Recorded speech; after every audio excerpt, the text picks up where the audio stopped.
Buenos días, mi nombre es César Augusto Mateus Gutiérrez. A continuación voy a hacer una exposición sobre antropología, la cultura, un concepto antropológico, presentado al tutor Carlos Francisco Covaleda. ¿Cuál es el significado general que se le otorga a la cultura en el ámbito de antropología? ¿Y por qué la cultura es un concepto central para la antropología? Es fácilmente observable la gran diversidad de conductas de los distintos grupos humanos. ¿Cómo adquirió el hombre la capacidad de crear cultura? Podemos suponer que fue mediante una prolongada respuesta a situaciones ambientales. Como resultado de este proceso evolutivo, los seres humanos adquirieron algo que diferenciaba y separaba del resto de las especies animales, y era la capacidad de crear cultura. ¿Cómo se ha transformado el concepto de cultura según los enfoques teóricos de la antropología? Resulta difícil dar una explicación precisa. Podemos distinguir dos grupos según el sentido que dan al concepto de cultura. Por un lado están los llamados materialistas, que son los que consideran que la cultura es el comportamiento observado, y por otra parte encontramos los denominados mentalistas, que son los que consideran la cultura como una abstracción, es decir, como reglas o normas dadas para el comportamiento de algunos investigadores, poniendo en tela de juicio aspectos de las definiciones. Por lo tanto, estos empezaron a considerar que la cultura no es una conducta aprendida, sino una abstracción de la conducta.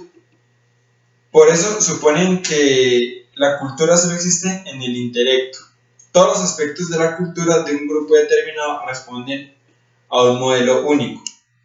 ¿Cuál es la diferencia entre cultura y sociedad? Cultura y sociedad no son lo mismo, porque distinguiendo entre cultura y sociedad, diremos que cultura es el modo de vida de un pueblo y sociedad es el agregado de individuos que siguen un mismo modo de vida.